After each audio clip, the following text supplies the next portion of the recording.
పిల్లరా, ఈ దినం ప్రభు బలారాధన. ఈ సమయంలో ఒక మాట మీకు జ్ఞాపకం చేస్తాను.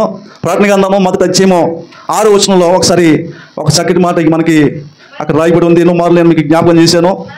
మనలను ప్రేమించుచు తన రక్తము వలన మన పాపముల నుండి మనలను విడిపించిన వానికి మహిమయు ప్రభావములు యుగయుగములు కలుగునుగాక. ఆమేన్. దేవుని స్తోత్రం కలుగునుగాక. ఇక్కడ యోహాను భక్తుడు ఒక చక్కటి మాట రాశాడండి. మనలను ప్రేమించుచు తన రక్తము వలన మన పాపముల నుండి మనలను విడిపించిన వానికి మహిమయు ప్రభావములు యుగయుగములు కలుగునుగాక అని ఆయన రాశాడండి. మనలను ప్రేమించుచు తన రక్తము వలన మన పాపముల నుండి విడిపించిన వానికి ఎవరైనా యేసుక్రీస్తు ప్రభువారు. ఆయన నమ్మకమైనటువంటి వాడు, భూపతులకు అధిపతి. పిల్లరా, ఆయన మనలను ప్రేమించుచున్నాడు. తన రక్తం వల్ల మన పాపములు ఏం చేస్తానంటే, తన రక్తం వలన మన పాపముల నుండి విడిపించేవాడు. ఎవరిని ప్రేమిస్తాడు? తాగుబోతులను ప్రేమిస్తాడు, వ్యభిచారులను ప్రేమిస్తాడు, జారత్వం కలిగినటువంటి వారిని ప్రేమిస్తాడు, మోసగాళ్ళని ప్రేమిస్తాడు, అబద్ధికులను ప్రేమిస్తాడు, అక్రమ సంబంధం పెట్టుకున్నటువంటి వారిని దేవుడు ప్రేమిస్తాడండి. లోకానుసారంగా బ్రతికే వారిని దేవుడు ప్రేమిస్తున్నాడు. దేవుడు అందరినీ ప్రేమిస్తున్నాడండి. అందరినీ ప్రేమిస్తున్నాడు.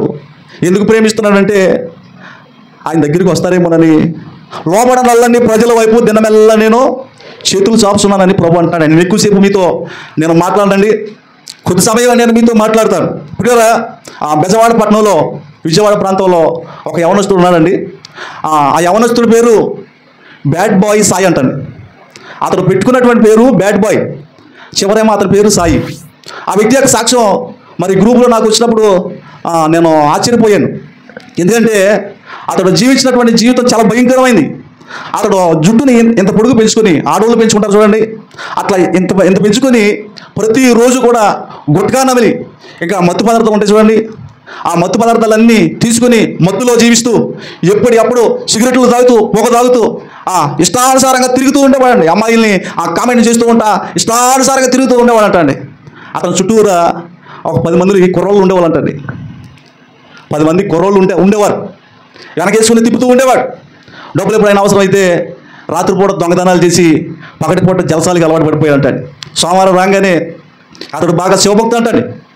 సోమవారం రాగానే శివునిలాగా వేషం వేసుకుని ఆ జుట్టును అఘోరిలాగా ఆ నామాలన్నీ పెట్టుకొని శివుడు ఏ విధంగా అయితే నాట్యం చేస్తాడో ఆ విధంగా ఈ వ్యక్తి కూడా నాట్యం చేసేవాడు అంటండి. అతని పేరు ఏంటంటే బ్యాడ్ బాయ్ సాయి అంటారు.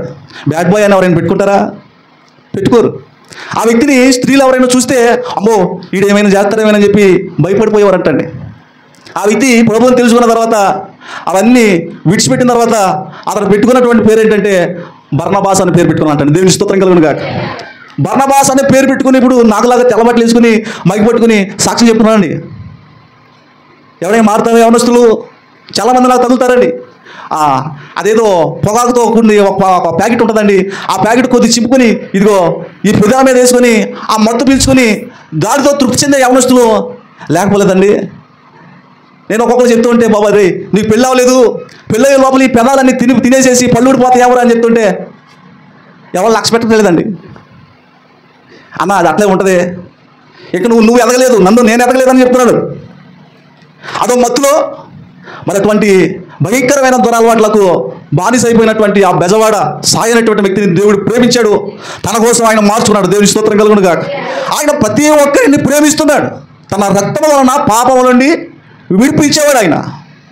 యోహాను సువార్త 3వ అధ్యాయం 16వ వచనంలో ఏమని రాయబడి ఉందంటే, దేవుడు లోకమును ఎంతో ప్రేమించాను కాగా ఆయన తన అద్వితీయ కుమారునిగా పుట్టిన వాని యందు విశ్వసించే ప్రతి వారిని కూడా నశింపక నిత్య జీవం పొందాలని దేవుడు ఆయన అనుగ్రహించాను. దేవుని స్తోత్రం కలుగును గాక. అందరిని ప్రేమిస్తున్నాడు, ఎంతో ప్రేమిస్తున్నాడు అంటే లోకమును. ఆయనను ఎవరైతే విశ్వాసం ఇస్తారో వారందరూ కూడా నిత్య జీవం పొందాలని కుమారుణ్ణి లోకంలోనికి పంపించాడంటండి. కుమారుణ్ణి లోకంలోనికి పంపిస్తే ఆయన ఎంతకో రాలేకపోతున్నారండి. లోకాన్ని విడిచిపెట్టి, జాగ్రత్తని విడిచిపెట్టి, సాతాను సంబంధమైన ఆలోచనలు విడిచిపెట్టి ప్రభు యొద్దకు రాలేకపోతున్నారు. ఆయన పరిపూర్ణంగా హృదయంలోనికి ఆహ్వానించలేకపోతున్నారండి. మీరు ప్రభువుని ప్రేమిస్తున్నారా? ఆయన మనల్ని ప్రేమిస్తున్నాడు. ఆయన ప్రేమలో మార్పు లేదు. మనం ఆయనను ప్రేమించమని కాదు, కానీ ఆయనే మొదట మనను ప్రేమించను. దేవుని స్తోత్రం కలుగును గాక. ఆయనే మొదట మనల్ని ప్రేమించాడండి.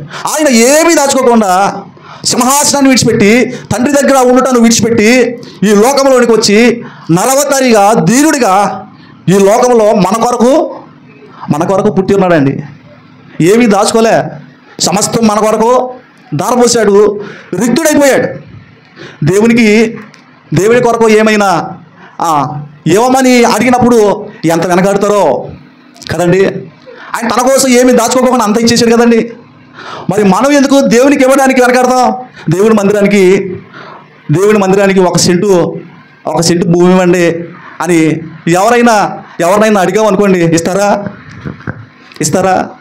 మరి దేవుని కొరకు సర్వం ఇచ్చేసాడే, ఆయన ఏమి దాచుకోలేదే. ఒక సెంటు భూమి దేవుని మందిరానికి, దేవునికి ఇవ్వడానికి చాలామంది వెనకాడుతూ ఉంటారు. అమ్మో, ఒక సెంటు పొలం ₹1,00,000 అండి, ₹1,00,000 అని వెనకాడతారండి. కానీ దేవుణ్ణి ప్రేమించేవాడు దేవునికి ఇవ్వడానికి ఏమాత్రం వెనకాడకుండా దేవునికి ఇచ్చేస్తారండి. దేవుని స్తోత్రం కలుగును గాక. దేవుణ్ణి మనం ప్రేమిస్తున్నామా లేదా అని ఒక్కొక్కసారి దేవుడు పరీక్షిస్తాడంటండి. నా మాట వింటాడా లేదా అని దేవుడు అబ్రాహామును పరీక్షించాడు, నోవాహును పరీక్షించాడు.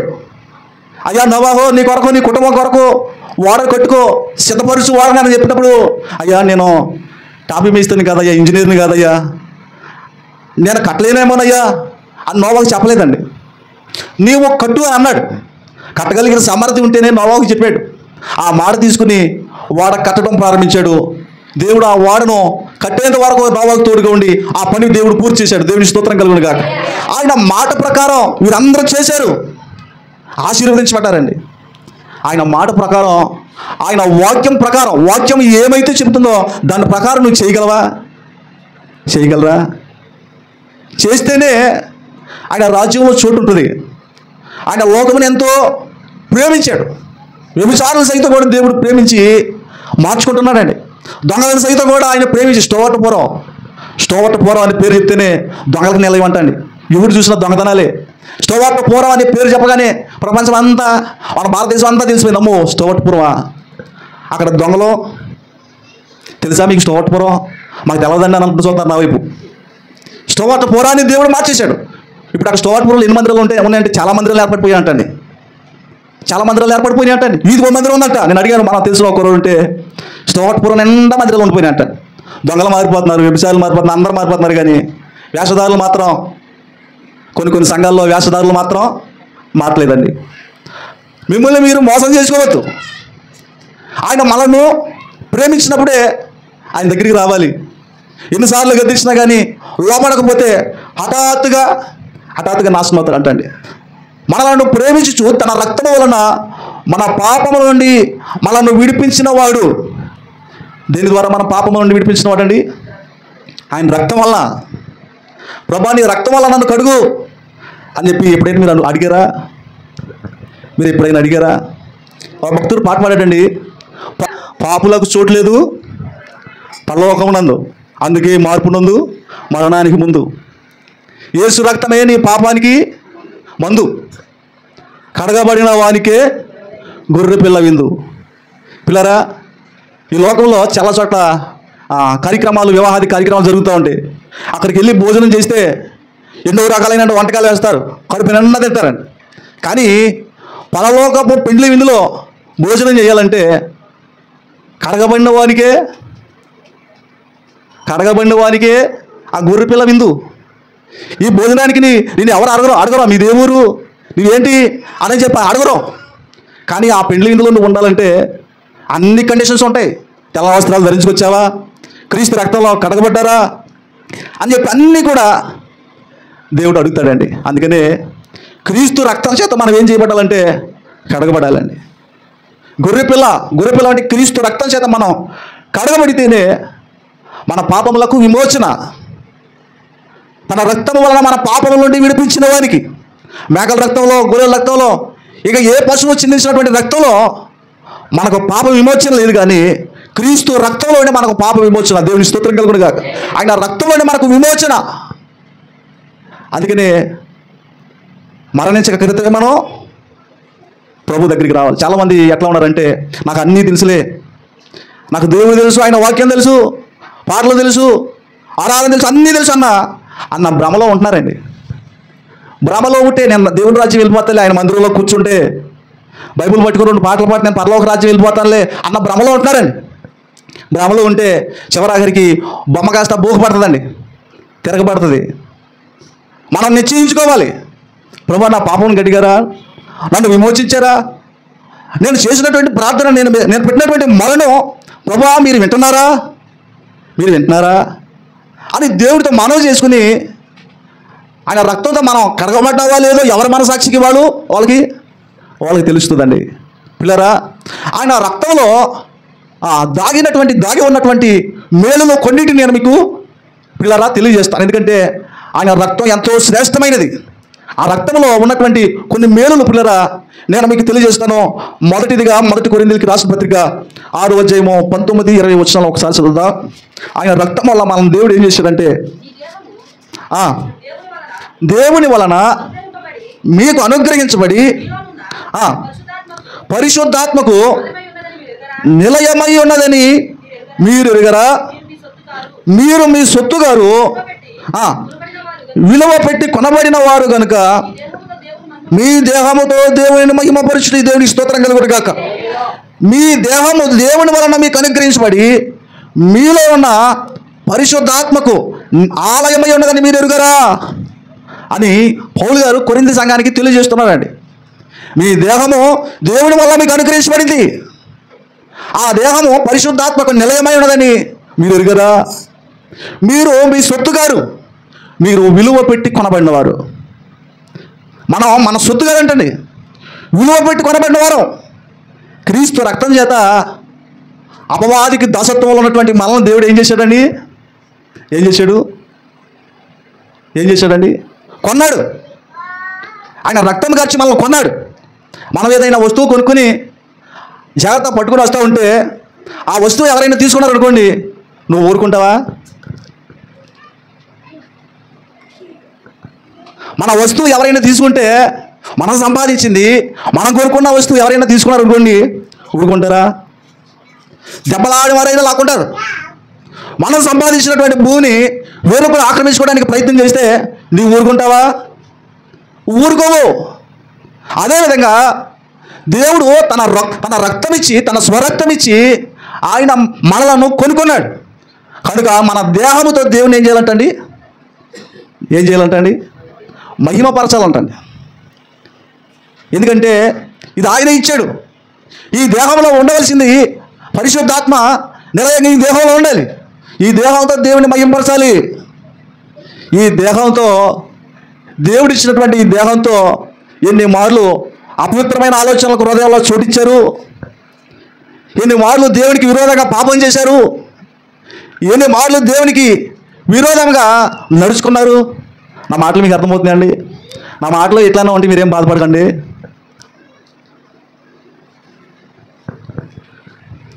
మీ మంచి గురించి నేను చెప్తున్నా. పిల్లోడు బాగుండాలని తండ్రి ఏం చేస్తాడంటే బాగా గారాబంగా పిలుచుకుంటాడు. అప్పుడప్పుడు ఏదైనా తప్పు చేశాడు అనుకోండి, కొట్టబడిన అప్పుడు కూడా గారాబం పెట్టాడు అనుకోండి, ఈ బ్యాడ్ బాయ్ బెజవాడ సాయిలాగా తయారైపోతారండి. చిన్నప్పుడు ఎంతో గారాబం పెంచుకున్నాడంటండి. ఆ గారాబం ఆ వ్యక్తిని చెడు అలవాట్లకు దారి తీసింది. తల్లిదండ్రుల మాట కూడా వినకుండా ఫ్రెండ్స్ల మాటలు విని పాడైపోయాడండి. అప్పుడప్పుడు మన బిడ్డలు తప్పు చేస్తే మనం ఏం చేయాలంటే శిక్షించాలి, కొట్టాలి, కొట్టి మళ్ళీ ప్రేమించాలి. దేవుడు కూడా అంటారండి, నేను ప్రేమించు వారందరినీ కూడా గద్దించి శిక్షించుతున్నానని చెప్పి ప్రకటన గ్రంథంలో రాయబడి ఉంది. ఆయన గద్దింపుగా మనం ఏం చేయాలంటే లోబడాలి. ఆ మాట నువ్వు చేస్తున్నా తప్పు, నువ్వు అది చేయకూడదు అని చెప్పి దేవుడు ఏదైనా మనల్ని గద్దించాడు అనుకోండి, నువ్వు అక్కడికి వెళ్ళొద్దని చెప్పి దేవుడు గద్దించాడు అనుకోండి, నోరు మూసుకొని మనం ఉండాలి. అంతేగాని ఎదురు తిరిగి మనం వెళ్ళాం అనుకోండి, అక్కడికి వెళ్ళి బొక్కబార్లు పడతాం. బొక్కబార్లు పడి ఏం జరుగుతుందో తెలదు. పిల్లరా, క్రీస్తు యొక్క రక్తం మనల్ని విమోచించేది. దేవుడు మనకి ఈ దేహాన్ని అనుగ్రహించాడు. ఈ దేహముతో మనం ఏం చేయాలంటే దేవుణ్ణి మహిమపరచాలి, ఆయన స్తుతించాలి, పాడాలి. పాటలు ఏ విధంగా పాడాలంటే ఆత్మతో పాడాలి, సత్యంతో పాడాలా? ఆత్మతో పాడుదును, చెప్పండి. ఆత్మతో పాడుదును, మనసుతో పాడుదును. మనసుతో పాడాలి, ఆత్మలో పాడాలి. ఈ పెదవులతో పాడటం కాదు. పాటలో పెదవులతో నువ్వేంటి పాడేది? తాగుబోతుడు కూడా పాడతాడు. ఆర్చమ గుళ్ళో మనకు కనపడుతూ ఉంటుందండి. అందరూ పాడతారు. కానీ ఆత్మతో ఎవరైతే పాడతారో, మనసుతో ఎవరైతే పాడతారో వారు పాడినటువంటి పాటను దేవుడు ఆలకిస్తాడండి. ఈ మధ్య సేవకులు ఏం చేస్తున్నారంటే ఒక మంచి పాట రాసి ఎవరైతే బాగా సింగర్గా పాడతారో వారితో పాడిస్తున్నారండి. ఈమె పాడితే అందరూ అంటారు, అందరూ చూస్తారు, మనం పాపులర్ అయిపోతామని చెప్పి వేరే వాళ్ళతో పాట పాడిస్తున్నారండి. బాలసుబ్రహ్మణ్యం గారు మనకు అందరికీ తెలుసు, ఆయన ఎన్ని దేవుడి పాటలు పాడాడండి. కీరవాణి గారు మనకు అందరికీ తెలుసు, ఆయన ఎన్ని పాటలు పాడాడు దేవుడి పాటలు. వాడు దేవుడు పాటలు పాడితే దేవుడు వింటాడా? ఎవరు పాడితే దేవుడు వింటాడండి? ఎవరు పాడితే దేవుడు వింటాడు? మన సంఘంలో అయితే అందరూ పాడుతున్నారు. నేను అందరికీ అవకాశం ఇస్తున్నాను, ఎందుకంటే ఫీల్ అవుతారేమని చెప్పి, గుడి మానేస్తారేమని చెప్పి. కొన్ని సంఘాల్లో అందరికి పాటలు ఎవరండి? 3 4 రక్షణ పొందిన వాళ్ళు, పశ్చాత్తాపడిన వాడు, వాళ్ళు 3 4 పాటలు పాడేసి ముగిచ్చేస్తారు. కానీ మన సంఘంలో అయితే ఈ రోజు కాకపోయినా రేపోయినా మాట్లాడేమని చెప్పి అందరికీ నేను అవకాశం ఇస్తున్నాను. దేవుడు విన్నా వినకపోయినా నేనైతే పాటకి మీకు అవకాశం ఇస్తున్నాను. ఎవరి రోజు ఏవైతే పశ్చాత్తాపడి మనసుతో ఎవరైతే పాడతారో, ఆత్మలో ఎవరైతే పాడతారో, ఆత్మలో స్తుతిస్తారో దేవుడు వాని పాట ఆలకిస్తా అంటాడు. దేవుడి స్తోత్రం కలుగును గాక. ఆ వ్యక్తి పాడితే కొంతమంది హృదయాలు కూడా కదిలించబడతాయండి. అయ్యో నేను చేస్తున్నా తప్పని చెప్పి హృదయంలో వారు ఆత్మలో పరిచయం చేసుకుంటారు. కాబట్టి ఈ దేహంతో మనం ఏం చేయాలంటే దేవుణ్ణి మహింపరచాలి. ఏం చేయాలండి? ఇక్కడైతే మహింపరుస్తున్నాం, కానీ మనం బయటికి వెళ్ళినప్పుడు మహింపరుస్తున్నావా లేదా అని మిమ్మల్ని మీరే పరిశీలన చేసుకోవాలి. క్రీస్తు రక్తం చేత మనం దేవుడు ఏం చేసుకున్నాడంటే కొనుక్కున్నాడు. విలువ పెట్టి కొనబడిన వారు మనందరూ. మన ఇష్టానుసారంగా జీవించడానికి ఈ దేహాన్ని దేవుడు మనకి అనుగ్రహించలేదు. ఇప్పటివరకు మన ఇష్టానుసారంగా బతికేమేమో, తెలియక ఇష్టానుసారంగా జీవించామేమో, దేహంతో అనేకమైనటువంటి కార్యకలాపాలు జరిగించేవేమో. కానీ ఎప్పటి నుంచి మీరు విలువ పెట్టి కొనబడిన వారు, మీరు మీ సొత్తు గారు. మనం దేవుని సొత్తు, దేవుని స్తోత్రం కలుగును గాక. ఆయన పరమను విడిచిపెట్టి లోకానికి వచ్చి మళ్ళీ ఏం చేసుకోవాలంటే ఆయన కొనుక్కున్నాడు. రెండోది ఏంటంటే పాప పరిహారం చెల్లించాడు. ఆయన పాప పరిహారం చెల్లించాడు. మత్తయి సువార్త 26వ అధ్యాయము 28వ వచనం ఒకసారి చదువుదాం పిల్లరా. మత్తయి సువార్త 26వ అధ్యాయం 28వ వచనం. అనగా పాప క్షమాపణ నిమిత్తం అనేకుల కొరకు చిందించవలసిన నిబంధన రక్తము. దేవుని స్తోత్రం కలుగును గాక. ఇది నా రక్తం. అనగా పాప క్షమాపణ నిమిత్తం అనేకుల కొరకు చిందించవలసిన నిబంధన రక్తం అండి. నిబంధన అన్న చోట కింద ఏం రాయబడిందంటే క్రొత్త నిబంధన. అనేకులక పాప క్షమాపణ కొరకు చిందించబడుతున్న నా రక్తం అని చెప్పి ప్రభు మాట్లాడుతున్నాడండి. ఆయన పాప పరిహారం చెల్లించాడు. తన రక్తమును ఆయన కాల్చాడు. మొదటిదేమో రక్తం చేత ఆయన మనల్ని కొనుక్కున్నాడు. రెండోది ఏంటంటే రక్తం చేత మనకు పాప పరిహారం చెల్లించాడు. మూడోది ఏంటంటే పాపమును తీసివేసిన ఆయన రక్తం. ప్రకటన గ్రంథం 6వ వచనం ఒకసారి చదవండి. నిన్న చదివిన వాక్యం మనం మనలను ప్రేమించు మన పాపముల నుండి మనలను విడిపించిన వాడికి మహిమయు ప్రభావమును యుగ యుగములు కలుగును గాక. ఆమేన్. దేవుని స్తోత్రం కలుగును గాక.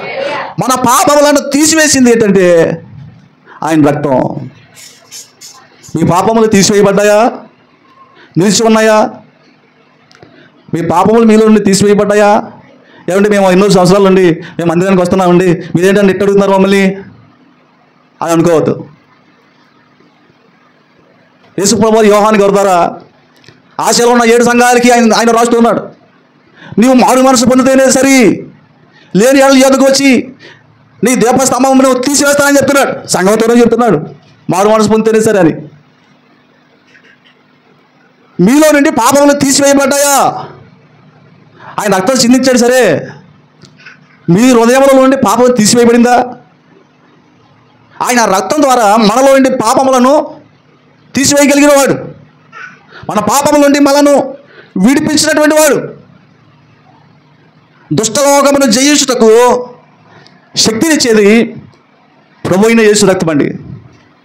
దుష్టలోకమును జయించుటకు, దుష్టిని జయించుటకు ఆయుధం ఏదైనా ఉందంటే అది యేసు రక్తం. ప్రకటన గ్రంథం 2వ అధ్యాయము 11వ వచనం, 12వ అధ్యాయం 11వ వచనం ఒకసారి చదువుతాం పిల్లరా. గొర్రెపిల్ల రక్తమును బట్టి తామిచ్చిన సాక్ష్యమును బట్టి వారిని జయించున్నారు కానీ మరణము వరకు తమ ప్రాణములను ప్రేమించిన వారు కారు. దేవుని స్తోత్రం కలుగును గాక. వారు ఏ విధంగా జయించున్నారంటే గొర్రెపిల్ల రక్తమును బట్టి తామిచ్చిన సాక్ష్యమును బట్టి వారిని జయించున్నారు కానీ మరణం వరకు తమ ప్రాణములను ప్రేమించిన వారు కారంటండి. గొర్రెపిల్ల రక్తమును బట్టి వారు జయించి ఉన్నారు. ఎవరైతే దుష్ట లోకమును జయించగలరంటే గొర్రెపిల్ల బట్టి క్రీస్తు రక్తము చేత కడగబడినటువంటి వారు దుష్ట లోకమును జయిస్తారంటండి. ఒక భక్తుల గురించి నేను మీకు జ్ఞాపకం చేస్తానండి. జాన్ హైట్ అనే ఒక గొప్ప భక్తుడు ఇంగ్లాండ్ దేశం నుండి మన భారతదేశానికి మిషనరీ సువార్త కోసం వచ్చాడండి. మిషనరీ సువార్త కోసం వచ్చి ఆయన భారతదేశం అంతా రక్షణార్థమై ఎంతో రోదంతో కూడిన ప్రార్థన చేస్తున్నాడటండి. ఎంతో రోదంతో కూడినటువంటి ప్రార్థన చేస్తున్నాడు. ఏ విధమైన ప్రార్థన చేస్తున్నాడంటే మోకాళ్ళు వేసి ప్రార్థన చేసి ఈ ప్యాంట్ ఉంది చూడండి, ఈ ప్యాంట్ చినిగిపోయిందంటండి. ప్రార్థన చేసి ప్యాంట్ చినిగిపోయిందంటండి. రోదంతో కూడిన ప్రార్థన చేస్తున్నాడండి. ప్రార్థన చేసి ఈ ఎడం పక్కన ఉన్న గుండె మజ్జిగో చేసిందంటండి. ఎంత రోదంతో కూడినటువంటి ప్రార్థన చేస్తే ఎడం పక్కన ఉన్న గుండె మజ్జిగో చేసిందంటండి. గొర్రెపిల్ల రక్తమును బట్టి తామిచ్చిన సాక్ష్యమును బట్టి వారు జయించి ఉన్నారు. మరణము వరకు కూడా తమ ప్రాణములను వారు ప్రేమించిన వారు కారు. ప్రాణాన్ని ఎంత ప్రేమిస్తారో ఏమండి, నేను చచ్చిపోకూడదు, ఇక కొన్ని సంవత్సరాలు నేను బ్రతకాలి అని ఎంతో ఆశ కలిగి ఉంటారండి. తమ ప్రాణములను వారు ప్రేమించిన వారు కారు అని రాయబడి ఉందండి. తమ ప్రాణాలు సైతం కూడా వారు ప్రేమించలేదు. మరి ఎవరిని ప్రేమించారు? దేవుణ్ణే ప్రేమించారు. ఆయననే ఎక్కువగా ప్రేమించారు.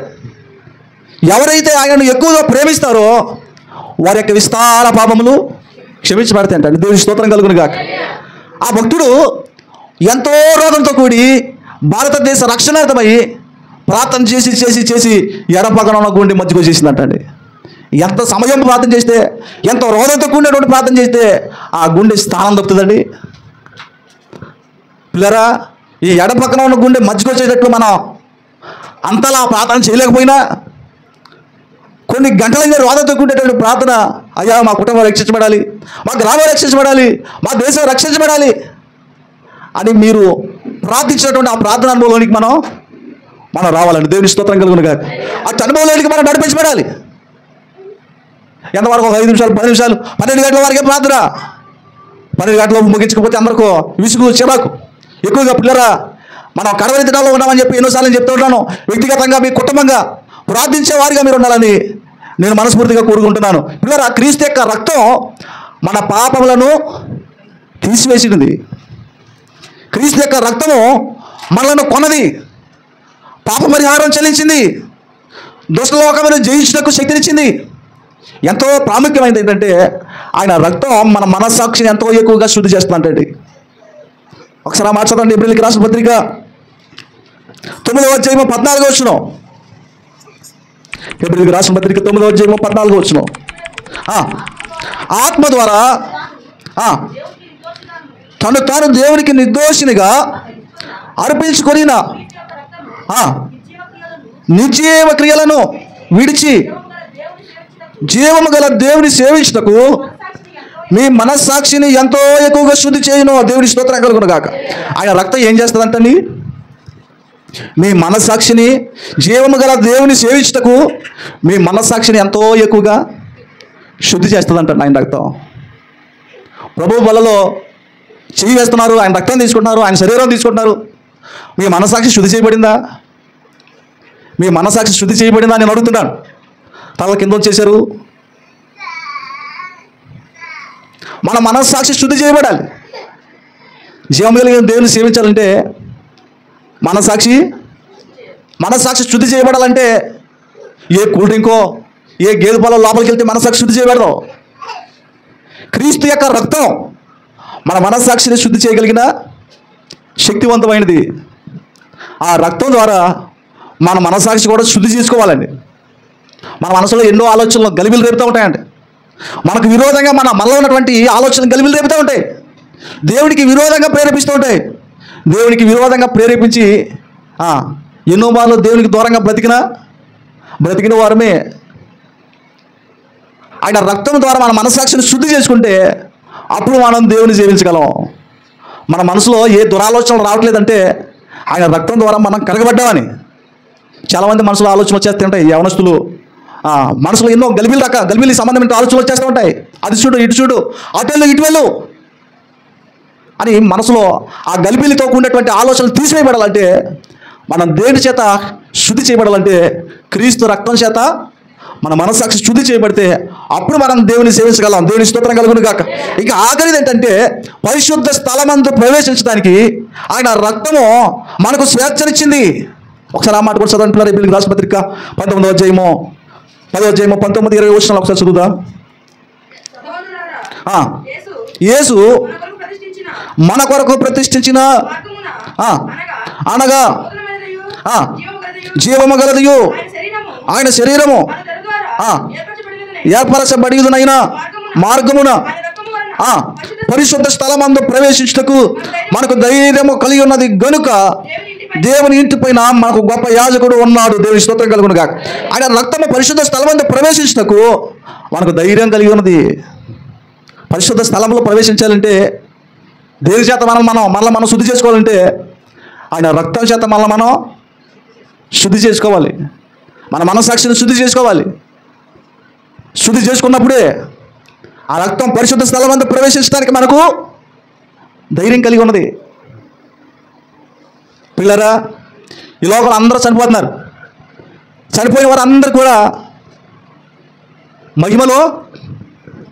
మహిమలో ప్రవేశించాడని చెప్పి అందరూ రాస్తున్నారు.